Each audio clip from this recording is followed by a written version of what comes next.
প্রিয় মাধ্যমিক পরীক্ষার্থীরা, আমরা এখন এই ভিডিওতে এই আমাদের 11 অধ্যায়ের এই 177 পাতায় এই যে সম্পাদ্যটি অঙ্কন করে দেওয়া রয়েছে, এই সম্পাদ্যটি আমরা কিভাবে অঙ্কন করব সেটি আমরা এই ভিডিওতে শিখবো। ঠিক আছে, তো প্রিয় শিক্ষার্থীরা, আমরা প্রথমে প্রশ্নটি একটু পড়ে নেই।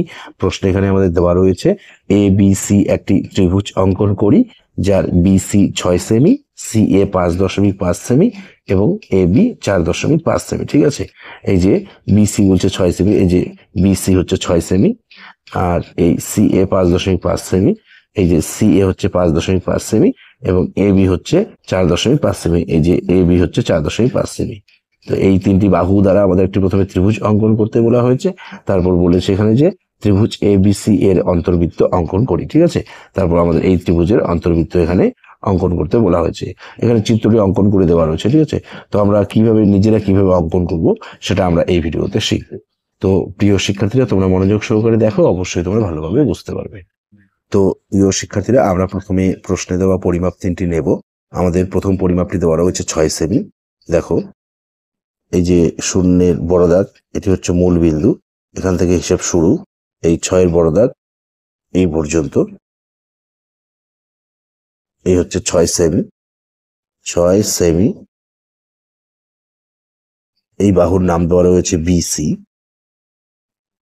এরপর আমরা দ্বিতীয় পরিমাপটি নেব 5.5 সেমি। দেখো, এই যে শূন্যের বড় দাগ, এখান থেকে হিসেব শুরু হয়। এই যে 5.5 মানে ছোট ছোট দাগগুলি 1 2 3 4 5, এই এই 5.5 সেমি, এই বাহুর নাম দেওয়া রয়েছে সি এ। এরপর শেষের বাহুটির পরিমাপ দেওয়া রয়েছে, 3 নম্বর বাহুটির পরিমাপ দেওয়া রয়েছে এ বি 4.5 সেমি। দেখো, একইভাবে এই মূল বিন্দু, এই 4.5, 1 2 3 4 5, এই হলো 4.5 সেমি। এই বাহুর নাম দেওয়া রয়েছে এ বি। এখন আমরা এই খাতার পেজের মাঝে, ঠিক আছে, এখানে আমরা একটি রশ্মি অঙ্কন, রশ্মিটি আমরা অবশ্যই বড় বাহু বিসি 6 সেমির থেকে বেশি নেব। এই আমরা একটু বড় করে রশ্মিটি নিলাম। ঠিক আছে, এই যে এখানে বিন্দু করে রশ্মির চিহ্ন দিতে হবে এবং বিন্দুটির নাম দিতে হবে এক্স।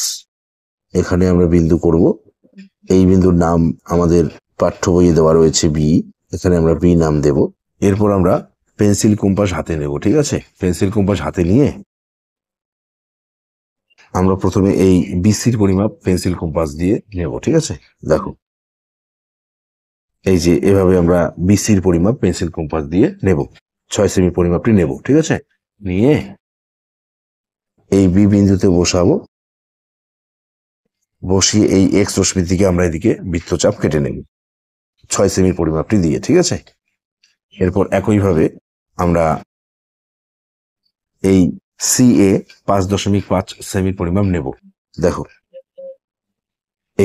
এইভাবে আমরা পেন্সিল কম্পাস দিয়ে সি এ 5.5 সেমির পরিমাপটি নেব। ঠিক আছে, নিয়ে এই বিন্দুতে বসাবো, এই বিন্দুতে বসিয়ে এদিকে আমরা আরেকটি বৃত্তচাপ কেটে নেব। ঠিক আছে, এই বিন্দুর নাম দেব আমরা সি। এরপর আমরা পেন্সিল কম্পাস দিয়ে এই এ বি 4.5 সেমি বাহুটির পরিমাপ পেন্সিল কম্পাস দিয়ে নেব।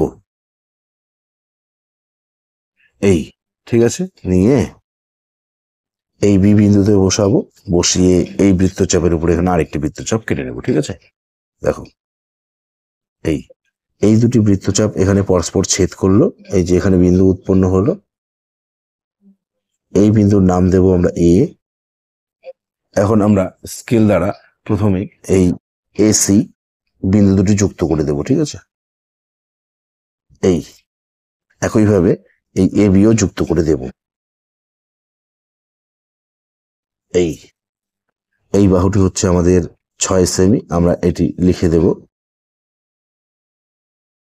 এটি হচ্ছে আমাদের 4.5 সেমি, এটি হচ্ছে 5.5 সেমি। তো প্রিয় শিক্ষার্থীরা, আমরা এই প্রশ্নে দেওয়া ABC ত্রিভুজটি অঙ্কন করলাম এবং প্রশ্নে আমাদের বলা রয়েছে যে এই ত্রিভুজের আমাদের অন্তর্বৃত্ত অঙ্কন করতে হবে। ঠিক আছে, তো অন্তর্বৃত্তটি অঙ্কন করার জন্য আমরা এই ত্রিভুজের বি আর সি কোণ দুটিকে এখানে সমদ্বিখণ্ডিত করব প্রথমে। ঠিক আছে, তো দেখো, তো আমরা এই কোণ দুটিকে সমদ্বিখণ্ডিত করব। সমদ্বিখণ্ডিত করার জন্য পেন্সিল কম্পাসটি আমরা এই যে এভাবে চিকন করে নেব। ঠিক আছে, এভাবে আমরা চিকন করে নেব, নিয়ে এই সি বিন্দুতে বসাবো। বসিয়ে এখানে আমরা একটি বৃত্তচাপ কেটে নেব। দেখো এই, ঠিক আছে, এবার পরিমাপ কিন্তু সে একই থাকবে, মানে যে কোনো পরিমাপ দিয়ে আমরা একটি বৃত্তচাপ কাটলাম সেই পরিমাপটি থাকবে।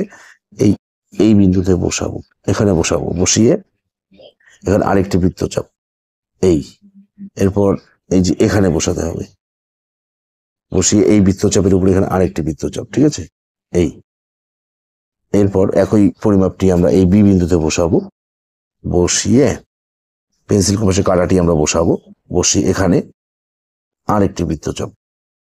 ঠিক আছে, এরপর এই যে এখানে বসাতে হবে, এখানে বসাবো, বসিয়ে এখানে আরেকটি, এখানে একটি বৃত্তচাপ কাটবো, এই, এরপর একই পরিমাপটি আমরা এই এখানে বসাবো, বসিয়ে এই বৃত্তচাপের উপরে আর একটি বৃত্তচাপ কাটবো, এই। এখন দেখো, এই দুটি বৃত্তচাপ এখানে পরস্পর ছেদ করলো, এখানে বিন্দু উৎপন্ন হলো, এখানেও তাই, এখানে বিন্দু উৎপন্ন হলো। এখন আমরা স্কেল দ্বারা এই সি বিন্দু আর এই বিন্দু, এই দুটি বিন্দু আমরা যুক্ত করে দেবো। ঠিক আছে, যুক্ত করে আমরা এই সি কোণটিকে সমদ্বিখণ্ডিত করব। এই একইভাবে আমরা এই বি কোণটিকেও সমদ্বিখণ্ডিত করব, এই বিন্দু আর এই বি বিন্দু যুক্ত করে। এই এখন এই বি আর সি কোণ দুটিকে যে সমদ্বিখণ্ডিত করলাম, সেই দুটি সমদ্বিখণ্ডক পরস্পর এই যে এখানে ছেদ করলো, এখানে আমরা নাম দেব আই। এখন আমরা এই পেন্সিল কম্পাস হাতে নেব। ঠিক আছে, হাতে নিয়ে এই পেন্সিল কম্পাসের কাঁটাটি আমরা আই বিন্দুতে বসাবো, বসিয়ে দেখো এই আমরা বিসি বাহুর ওপরে এখানে একটি বৃত্তচাপ কাটবো, এই যে এইভাবে, দেখো, যে কোনো পরিমাপ দিয়ে, এই।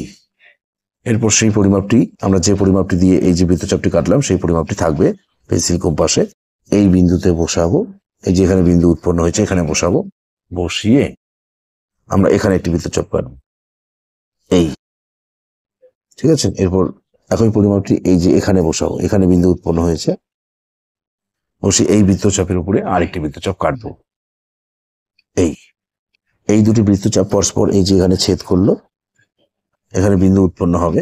এখন আমরা এই বিন্দু আর এই আই বিন্দু যুক্ত করে দেব, এই। এই যে এখানে আমরা একটি লম্ব অঙ্কন করলাম। ঠিক আছে, বৃত্তচাপ দ্বারা এখানে লম্বটি অঙ্কন করলাম। প্রথমে আমরা যে কোনো পরিমাপ নিয়ে এই আই বিন্দুতে বসিয়ে এদিকে বৃত্তচাপ কেটেছি, তারপর এইখানে বিন্দু উৎপন্ন হচ্ছে, এখানে বসিয়ে এখানে কেটেছি, এখান থেকে এখানে কেটেছি। ঠিক আছে, এর মাধ্যমে আমরা এই যে লম্বটি পেলাম। এখন এই লম্বটি এই বিসি বাহুকে এই যে এখানে ছেদ করেছে, এই বিন্দুর নাম দেবো আমরা ডি। এখন আমরা পেন্সিল কম্পাস দিয়ে এই আই আর ডির পরিমাপ নেব। ঠিক আছে, দেখো, আই আর ডি বিন্দুর পরিমাপ নিয়ে আই বিন্দুকে কেন্দ্র করে আমরা কম্পাসের কাঁটাটি এই আই বিন্দুতে বসিয়ে এই যে এভাবে আমরা অন্তর্বৃত্তটি অঙ্কন করব। ঠিক আছে, তো প্রিয় শিক্ষার্থীরা, আমরা এই যে ABC ত্রিভুজের অন্তর্বৃত্তটি অঙ্কন করলাম। ঠিক আছে, আমরা এই যে সম্পাদ্যটি অঙ্কন করার পর আমরা এই সম্পাদ্যের নিচে একটি লাইন ভালোভাবে সাজিয়ে লিখব। ঠিক আছে, দেখো, সুতরাং ABC ত্রিভুজের অন্তর্বৃত্ত অঙ্কন করা হলো, যার অন্তর্ব্যাসার্ধ আমরা এই আই আর ডি দৈর্ঘ্যের পরিমাপ মেপে নেব। ঠিক আছে, এটি হচ্ছে ত্রিভুজটির অন্তর্বৃত্তের অন্তর্ব্যাসার্ধ 1.5 সেমি প্রায়, 1.5 সেমি প্রায়। তো প্রিয় শিক্ষার্থীরা, নিশ্চয়ই তোমরা এই যে সম্পাদ্যটি অঙ্কন পদ্ধতিটি ভালোভাবে বুঝতে পেরেছো। তোমাদের যদি কোথাও অসুবিধা হয় তোমরা অবশ্যই আমাদের কমেন্ট করে জানাবে। তো এই ভিডিওতে এই পর্যন্ত, ধন্যবাদ।